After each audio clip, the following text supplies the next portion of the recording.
Most people think the 1980s killed American muscle cars. You probably remember the era as a time of weak engines, ugly plastic bumpers, and cars that couldn't outrun a riding lawnmower. But if you thought every American performance car from the 80s was a disappointment, you're dead wrong. In the next few minutes, you'll discover 20 weird facts about a car so fast it embarrassed European supercars, so rare that finding one is like spotting a unicorn, and so legendary that it single-handedly saved Buick's reputation. And stick around for the end, because we've saved a surprise fact about this car that even die-hard Buick fans don't know. The 1987 Buick GNX. Let's start with the most mind-blowing fact about this car. The GNX was a one-year-only model produced exclusively in 1987.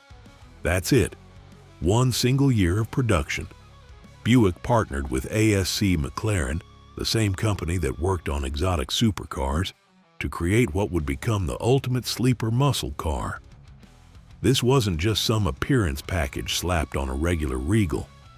This was a complete transformation that turned a grandma's grocery getter into a street racing legend.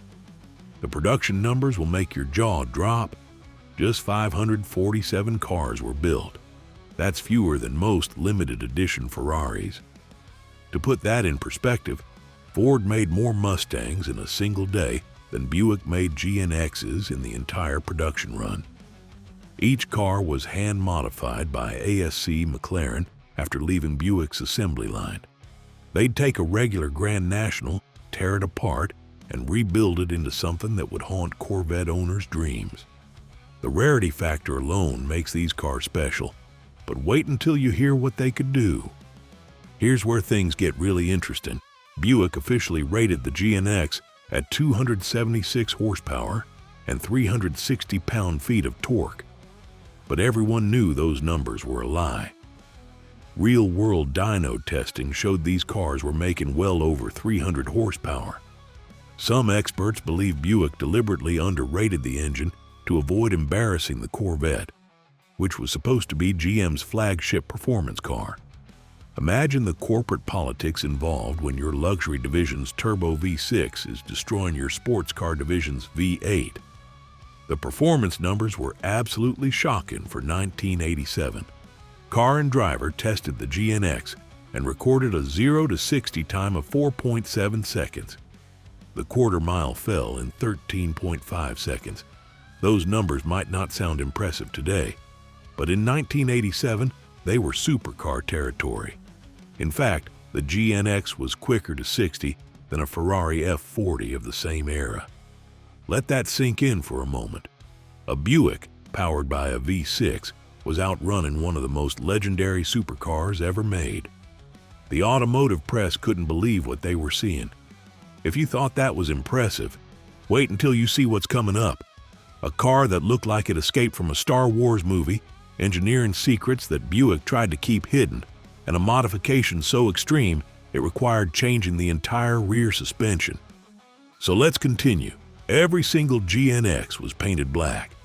Not just any black, but a sinister, deep black that seemed to absorb light. The trim was blacked out too. Black grille, black bumpers, black wheels, black everything. This monochromatic color scheme earned the car its nickname, Darth Vader's car. The intimidating appearance wasn't just for show. When one of these pulled up next to you at a stoplight, you knew trouble was coming. The all-black theme was so iconic that painting a GNX any other color is considered automotive sacrilege today. The interior got a complete makeover too. Buick replaced the standard Grand National's digital gauges with a special Stewart Warner analog cluster. This wasn't just a style choice. The analog gauges were more accurate for performance driving and gave the car a more serious, race-inspired feel. Each gauge was individually calibrated for precision. The speedometer went up to 140 miles per hour, optimistic for most cars of the era, but entirely realistic for the GNX. Now here's a fact that'll blow your mind. The GNX used a unique ceramic turbocharger that was different from the standard Grand Nationals unit. This wasn't just a bigger turbo. It featured a larger compressor wheel, different turbine housing, and a special Garrett intercooler that was exclusive to the GNX. The ceramic impeller could spool up faster than traditional metal turbos, reducing lag and improving throttle response. This technology was cutting edge for 1987 and wouldn't become common in performance cars for another decade. The transmission was another area where Buick went all out. They took the TH204R automatic and completely reworked it with a GNX-specific calibration. The torquey converter was custom-built with a higher stall speed to work with the turbo engine's power band. The shift points were recalibrated for maximum acceleration. Internal components were strengthened to handle the massive torque. This wasn't your typical slush box automatic. It was a purpose-built racing transmission disguised as a regular Buick gearbox. Here's where the engineering gets really wild. The rear suspension was completely redesigned with a ladder bar and torque arm setup. This wasn't a simple bolt-on modification. The entire rear suspension geometry was changed to plant all that turbo power to the ground. The stock Grand National suspension would spin the tires uselessly under hard acceleration. The GNX's setup locked the rear axle in place and converted every pound-foot of torque into forward motion. This suspension design was so effective that drag racers still study it today.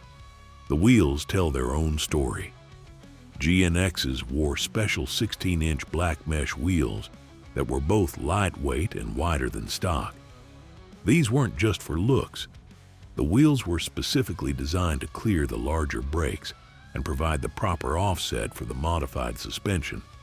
They were wrapped in Goodyear Eagle VR50 tires, which were among the best performance tires available in 1987. The combination of wheels and tires was so perfectly matched that many owners refuse to change them even today. To cover those wider wheels and tires, Buick added functional fender flares. These weren't the cheap stick-on flares you'd see on modified cars. They were professionally molded into the bodywork and painted to match. The flares added just enough width to cover the rubber while maintaining the car's sinister appearance. They also improved aerodynamics by smoothing airflow around the wider tires. Every detail was thought out for both form and function. Have you ever owned a turbocharged car from the 80s? The heat management was usually terrible, but Buick added functional fender vents to the GNX that actually extracted hot air from the engine bay. These weren't fake stick-on vents like you'd see on lesser cars. They were properly ducted to channel heat away from the turbocharger and intercooler. This attention to thermal management helped the GNX maintain consistent performance even during extended high-speed runs. Each GNX interior carried a serialized dash plaque showing its production number. These weren't just random numbers. They were sequential, starting with 001 and ending with 547. This plaque has become one of the most important features for collectors. It's like a birth certificate for the car, proving its authenticity and place in the production sequence. Cars with lower numbers, especially those under 100, command premium prices today. The engine deserves its own deep dive. The LC2 3.8-liter turbo V6 used sequential fuel injection, which was advanced technology for 1987. This system provided precise fuel delivery across the entire RPM range. The engine block was reinforced in key areas to handle the boost pressure. The cylinder heads were improved for better flow. Even the oil system was upgraded to ensure proper lubrication under extreme conditions. This wasn't just a regular Buick V6 with a turbo bolted on. It was a thoroughly engineered performance power plant. Here's a fact that still amazes people today. Despite having only 6 cylinders, the GNX was officially America's quickest production car in 1987. Not just the quickest Buick or the quickest 6-cylinder, the quickest period. It outran Corvettes, Mustangs, Camaros, and every other domestic performance car. This achievement was especially sweet for Buick, a brand better known for comfortable cruisers than tire smoke and muscle cars. The GNX proved that cylinder count didn't determine performance. Every GNX came with a special owner's manual insert that described all the unique features and modifications. This wasn't just a single-page addendum. It was a comprehensive guide that explained how the GNX differed from a standard Grand National. The manual covered everything from the proper break-in procedure to maintenance specifics for the upgraded components. Today, these manual inserts are almost as collectible as the cars themselves. Finding a GNX with all its original documentation intact significantly increases its value. Buick and ASC didn't just build these cars and hope for the best. They extensively tested each GNX at Moroso Motorsports Park in Florida. Professional drivers wrung out every car to ensure it met performance standards. During these tests, GNXs consistently outran C4 Corvettes in both acceleration and top speed. The test data was so impressive that GM executives reportedly tried to suppress it to avoid internal competition. Imagine being a Corvette engineer and learning that Buick's grocery getter was faster than your sports car. The GNX represented more than just a fast car. It marked the end of an era for Buick. This was the last rear-wheel drive performance car Buick would produce for decades. After 1987, the brand shifted entirely to front-wheel drive platforms focused on comfort and luxury. The GNX was Buick's final middle finger to anyone who thought they'd gone soft. It was a glorious last hurrah that reminded everyone what Buick was capable of when they decided to get serious about performance. The surprise fact. And the surprise fact I promised you at the beginning? The GNX was originally supposed to be called the GNE, which stood for Grand National Experimental. But during development, Buick decided the car was too extreme to be just an experiment. They changed the E to an X, making it the Grand National X, or GNX. The X supposedly stood for experimental, extreme, or exclusive, depending on who you asked at Buick. But internally, engineers called it the X-rated Grand National because it was too nasty for polite company. This nickname never made it into official marketing materials, but it perfectly captured the car's bad boy personality. The legacy values for GNXs have absolutely exploded in recent years. Low-mileage examples now sell for over $200,000. That's Ferrari money for a Buick, but the numbers only tell part of the story. The GNX inspired an entire generation of turbo performance cars. It proved that American manufacturers could build sophisticated, technology-driven performance cars that could compete with anything from Europe or Japan. The legend of the GNX lives on in every modern turbocharged performance car, from the Ford F-150 Raptor to the Cadillac CT4V Blackwing. The GNX wasn't just a car, it was a statement. It said that Buick, despite its reputation for building your grandfather's Sunday driver, could still build something absolutely savage when they wanted to. It was the ultimate sleeper, the perfect Q-ship, a car that looked like it should be parked at the country club, but performed like it belonged on a drag strip. In a world of flashy Lamborghinis and bright red Ferraris, the all-black GNX was the automotive equivalent of a ninja. Silent, deadly, and gone before you knew what hit you. The engineering lessons learned from the GNX influenced GM performance cars for years to come. The Turbo V6 platform continued in other applications. The suspension design inspired future performance models. Even the all-black aesthetic became a calling card for serious performance variants across multiple brands. When modern manufacturers want to create an ultimate performance version of a car, they still follow the GNX playbook. Take a regular model, add serious hardware, paint it black, and give it just enough visual cues to warn the competition. For those lucky enough to own a GNX today, it's more than just a valuable collectible.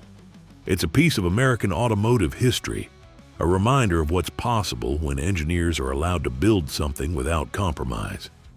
Every time a GNX fires up its Turbo 6 and that wastegate chirps, It's a reminder that the best performance cars aren't always the ones with the biggest engines or the most cylinders. Sometimes the best performance cars are the ones that nobody sees coming until it's too late. The GNX remains proof that Buick could build a world beater when they put their minds to it. In just 547 examples, they created a legend that continues to inspire enthusiasts and engineers decades later. It was the perfect storm of technology, timing, and corporate rebellion that created something truly special. The 1987 Buick GNX wasn't just weird, it was wonderful, and it remains one of the greatest sleeper cars ever built. That's all for today, folks. If you enjoyed this video, don't forget to subscribe and hit that like button so you don't miss the next one. See you there.